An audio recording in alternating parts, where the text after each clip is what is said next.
Happy Sunday morning. I have been reading in the book of Genesis, and I should say again, as I finish the Bible, and I like to just read through it. One time I think I've read through it chronologically, but other than that, I like to just start in Genesis and read all the way through, and then start back over again. I will do that the rest of my life. I believe wholeheartedly that the Word of God is our life. It is what causes us to think according to God's way of thinking and to live in a way that pleases Him, is for us to know His Word and to apply it in our lives. It helps us to get to know Him so that we understand His love for us and we understand His sense of justice. We understand His faithfulness and His way of looking at things. Our way of looking at things is so different, so we do well to just stay in His Word.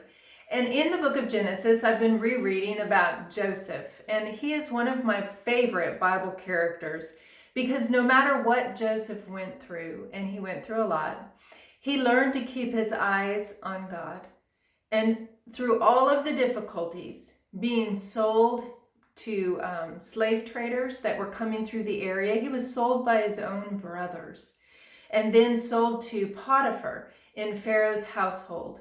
And from there, then Potiphar's wife accused him of assaulting her. And so Joseph ended up going to prison, and he was unjustly imprisoned for more than 2 years.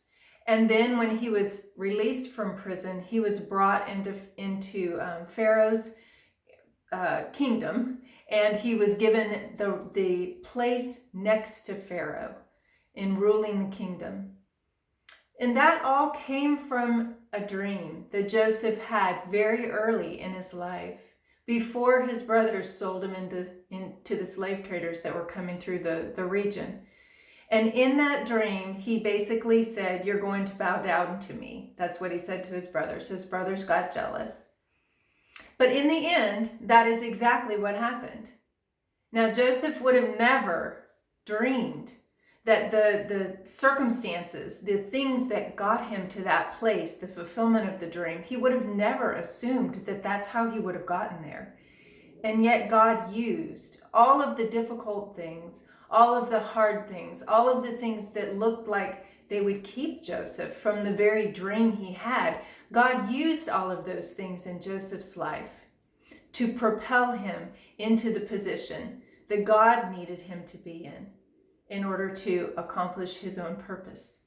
And I think sometimes in our lives, we see the things that happen to us, in us, and we wonder, how can God use this to accomplish His purposes? And if you have a dream from the Lord that He gave to you maybe many years ago, and you haven't seen the fulfillment of that yet, some of the things that we go through make us think, I'll never reach it. I'll never get there. But that's the reason that we've learned to dream within our own context instead of allowing God's dreams in us to be brought forth by His hand and in His timing. So we would do well when we're given a dream by the Lord to just simply stay close to Him and let Him bring the fulfillment of the dream. It reminded me of a verse. I love this verse. And I had my son-in-law's mom make this beautiful, I want to call it a slab. I don't know what to call it. It's a wood slab, but we need to find a nicer name for it. Anyway, she did this, and she is such an artist, and it's beautiful. And it says, "Let us hold fast the confession of our hope without wavering, for He who promised is faithful." God is faithful to fulfill everything that He said He would do, regardless of the circumstances. So no matter what it seems like is happening to you, know that God is working through you in His own timing, in His own way, and for the purposes of His kingdom. I hope you have a great rest of your day. Go to church. That's where I am headed, and I will see you next week.